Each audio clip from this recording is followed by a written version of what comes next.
سرکار کی ذات بشریت اور نورانیت کا مجموعہ ہے۔ لوگ یہ نہ سمجھ رہے ہیں کہ سرکار بھی بشر ہے تو ہم بھی بشر ہیں، تو ہماری بشریت ان کی بشریت ایک تو ہو گئی۔ تو ان میں فرق کیا ہے؟ آپ کی بشریت میں، ہماری بشریت میں اور سرکار کی بشریت میں کروڑا درجہ فرق ہے، دونوں میں کوئی مشابہت نہیں۔ میں مثالوں کے ذریعے سے آپ کو سمجھانا چاہتا ہوں۔ سرکار کی ذات میں بشریت بھی رکھی گئی، نورانیت بھی رکھی گئی۔ بشریت یہ ہے کہ آپ کو نیند آتی ہے، جس طرح انسانوں کو نیند آتی ہے ویسے آپ کو نیند آئی۔ سرکار کو نیند آتی تھی؟ بولیے، نیند آتی تھی؟ نیند آتی تھی، لیکن آپ کی نیند سے وضو ٹوٹ جاتا ہے۔ انبیاء کرام سو جائیں تو وضو نہیں ٹوٹتا ہے، سرکار کو نیند سے وضو نہیں ٹوٹتا تھا۔ فرماتے ہیں تنام عینایا ولا ینام قلبی، میری آنکھیں سوتی ہے، میرا دل جاگتا ہے۔ خواب کی حالت میں بھی وحی کا نزول ہوتا رہتا ہے، اس لیے قلب کو بیدار رکھا جاتا ہے۔ تو آپ کی بشریت میں ان کی بشریت میں فرق ہوا کہ نہیں؟ سرکار کے جسم اقدس پر مکھی نہیں بیٹھتی تھی، آج ہمارے جسم میں مکھی بیٹھ جاتی ہے، اس لیے کہ سرکار کا جسم نورانی تھا، لطیف تھا، اس پر مکھی نہیں بیٹھ سکتی ہے۔ مکھی غلاظتوں پر بھی بیٹھتی ہے، نجاستوں پر بیٹھتی ہے، اور سرکار کے جسم اقدس اتنا لطیف ہے کہ مکھی اس پر بیٹھ ہی نہیں سکتی۔ ہمارے جسم کا تو سایہ بھی نظر آتا ہے کوئی انسان یہ جو دعویٰ کر سکے کہ ہمارے جسم کا سایہ نہیں ہے؟ ہر انسان کے جسم کا سایہ ہے، لیکن کیا حدیث پاک سے پوچھیں، کیا میرے آقا جان رحمت صلی اللہ علیہ وسلم کے جسم کا بھی سایہ تھا؟ مصطفیٰ جان رحمت کے جسم کا سایہ تھا؟ نہیں تھا، سرکار کے جسم اقدس کا سایہ نہیں تھا۔ امام ترمذی کے الفاظ میں ابن زکوان روایت کرتے ہیں لم یکن یرا له ظل فی ضوء الشمس ولا فی ضوء القمر، سرکار کا سایہ نہ سورج کی روشنی میں نہ چاند کی چاندنی میں نظر آتا۔ اور کیوں سایہ نظر آئے؟ تو ہے سایہ نور کا، ہر عضو ٹکڑا نور کا، سایہ کا سایہ نہ ہوتا اور نہ سایہ نہ۔ آپ تو ذل الہ ہیں، خود آپ اللہ کے جلوہ ہیں، آپ کا سایہ کیسے نظر آ سکتا ہے؟ سرکار کے جسم کا سایہ نہیں تھا، اور سرکار کے جسم کا سایہ کیسے ہو؟ تو سایہ جو ہوتا ہے وہ لطیف ہوتا ہے جسم سے، سرکار کے جسم سے زیادہ لطیف اس کائنات میں کسی چیز کو اللہ نے بنا ہی نہیں، تو آپ کا سایہ کیسے ہو سکتا ہے؟ اور جان ہے جان کیا نظر آئے، کیوں عدو گردے غار پھرتے ہیں؟ اعلیٰ حضرت کی زبان میں جان ہے جان کیا، آپ تو جانے کائنات ہیں، جان ہے جان کیا نظر آئے، کیوں عدو گردے غار پھرتے ہیں؟ تو سرکار کے جسم کا سایہ نہیں، پھر بھی کہیں گے ہماری بشریت ان کی بشریت ایک تھی؟ نہیں۔ قرآن نے جو کہا ہے اے محبوب آپ فرما دیجئے میں تمہاری طرح انسان ہوں، یعنی صفت بشریت ڈالی گئی ہے، لیکن ہماری بشریت میں ان کی بشریت میں بدر جہاں فرق ہے، اور جو فرق ہے جو میں نے بیان کر دیا۔ ہمارے جسم کا پسینہ بدبودار ہوتا ہے، لیکن سرکار کا جسم اتنا لطیف تھا، اتنا نورانی تھا کہ آپ کے جسم سے جو پسینہ نکلتا تھا مشکبار ہوا کرتا تھا، خوشبودار ہوا کرتا تھا، اور آپ جس راہ سے گزر جاتے تھے راستے مہک اٹھتے تھے۔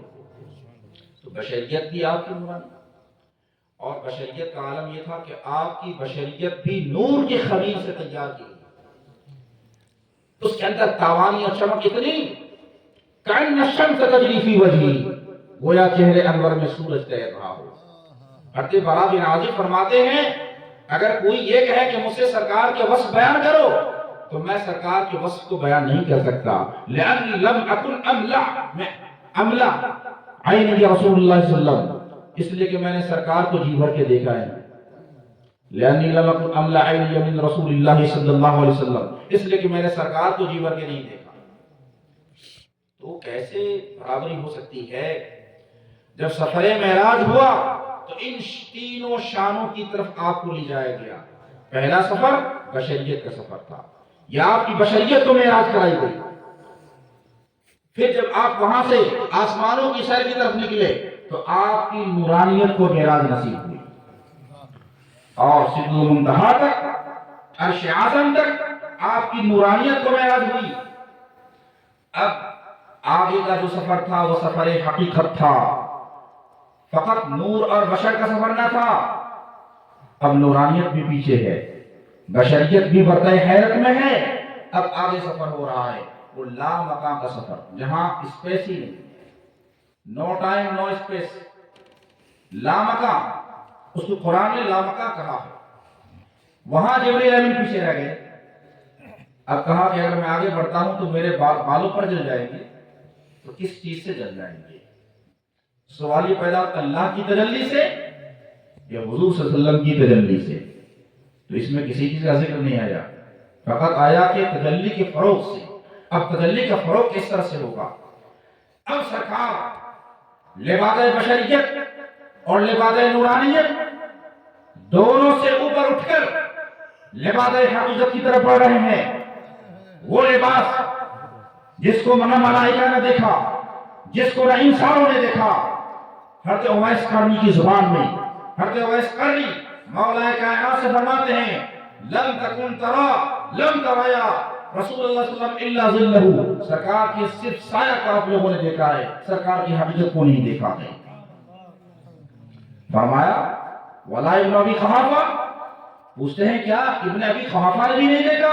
قال لا، فرماتے ابن ابی قحافہ نے بھی نہیں دیکھا۔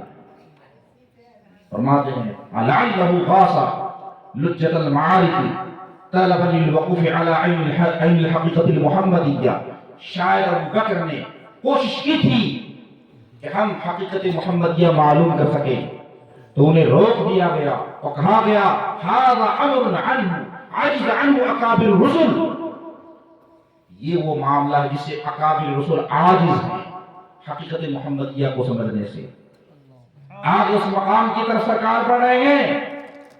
حضرت بایزید بستامی سلطان عارفین کی زبان میں فرماتے ہیں، اس کو علامہ نبہانی نے جواہر البحار کے اندر بیان فرمایا ہے، غسل لجة المعارف طلبا للوقوف على عین الحقیقت المحمدیہ فإذا بینی وبینہ ألف حجاب من نور لو ضربت بالحجاب الأول لاحترقت به كما تحترق الشرق إذا ألقيت في النار۔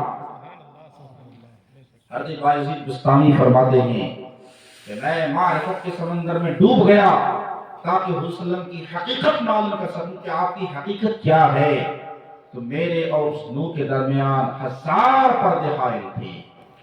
لو دنوت من الحجاب الاول لاحترقت به، اگر میں پہلے حجاب کے قریب بھی جاتا تو میں جل جاتا، جیسے بال آلو میں ڈالنے سے جل جاتا ہے۔